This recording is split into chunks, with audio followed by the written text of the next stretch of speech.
Number one, a general overview. You'll notice that you have tons and tons of slides, all with different layouts that you can use for anything you want. So what I wanted to really draw your attention to is that you can use these layouts for anything. It doesn't necessarily have to be the content that I recommended.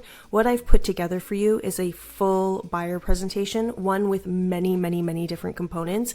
And you might think there's way too much information in this or far too little information, in which case, if you want more information, I would encourage you to duplicate a page that has the layout that works for you.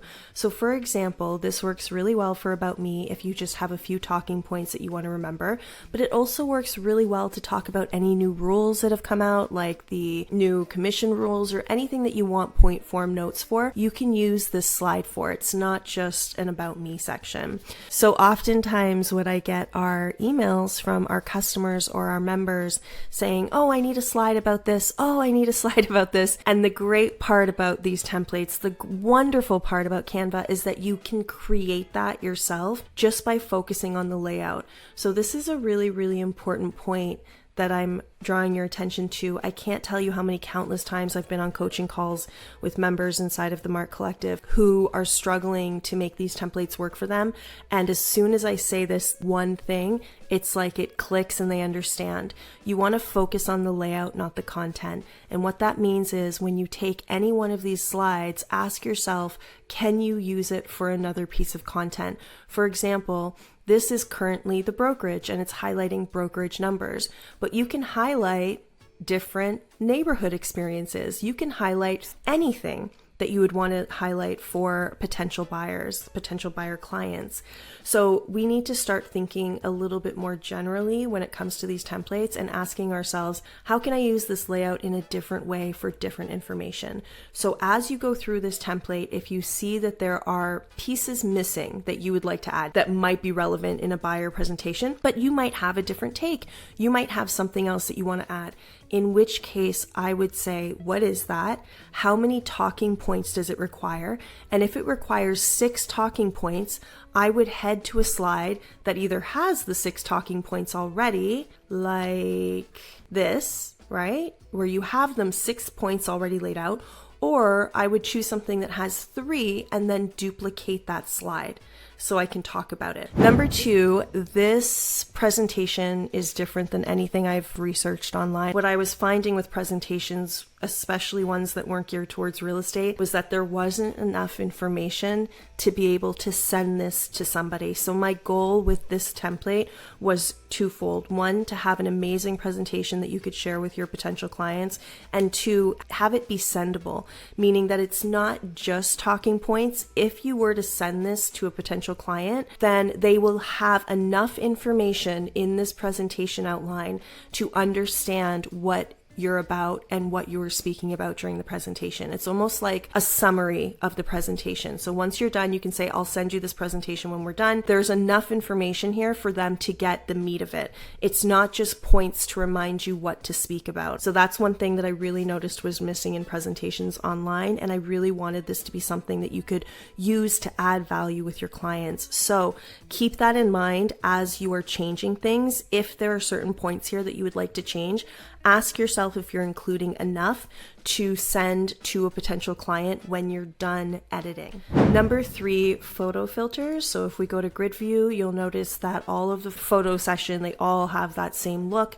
And that's because I'm a huge believer of using filters in order to create that look, in order to create that cohesiveness. So these photos might not work for you at all. In fact, many of them won't, because your name's not Clara Urban, you're not Clara Urban, so you'd have to put your own picture in here. But then how do you make it look cohesive? How do you make it look like it has that cohesive, consistent look throughout? Well, you can achieve this by playing around with the colors in the photo. You can edit the photo, head up to this tab here, edit, and then you'll notice that there's a whole bunch of filters here. And one thing that I love to do is play around with the filters and see what look represents your brand really well. So that's something that you can do as well if you're finding your own stock photos and it's hard to keep them all looking the same. Play around with filters that represent your brand.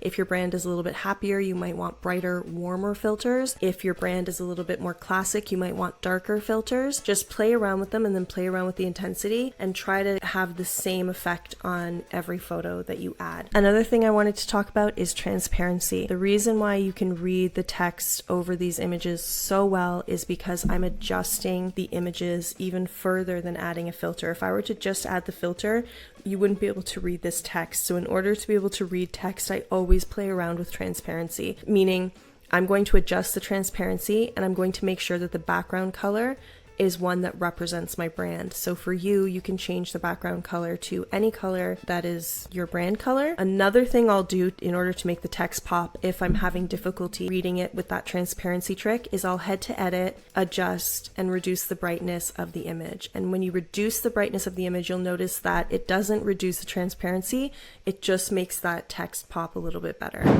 One thing that I love about Canva presentations is that you can add video so easily and it just adds some dynamic appeal to your presentation.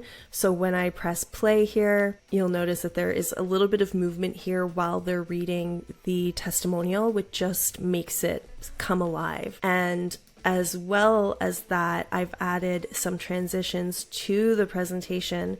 So when we hit present and you're presenting, it just has this beautiful movement to it. And you'll notice here that that's another video. And so it just adds a little bit of intrigue to the background. It adds a little bit of motion and movement that makes it look really interesting while you're reading. Another place where I added a video that you would need to change is this highlight page. So this is a highlight where you can highlight anything from your website if it pertains to buyers, if there's something in there that you would want them to know, to maybe a little highlight reel of yourself and your business, to listings that you might want to show them. Anything can go here. I just put in a little video of this presentation as a placeholder, but I just want you to know that you can put anything you want in here and then just change the text underneath to make it relevant. So a great strategy and a great way to follow up with your clients is to offer them resources. So during your presentation, you can say, and I have so many resources for you that will make the house more enjoyable. I put it here, everything you need for a successful home search. And I'll send that to you after our meeting. I'll send you a link with all of the resources that I have. And here they are here. We have a moving checklist, choosing the right neighborhood, anything that you have that you want to include for them is a great way to follow up, and you can just briefly mention it here. And if you are planning on sending them this entire presentation afterwards, then you can include the links right here, and then they can go grab whatever it is that they'd like to grab. And you add links by clicking on a word and selecting link and adding it that way. And that is it, the top 5 things you need to know about the urban buyer presentation. Happy designing!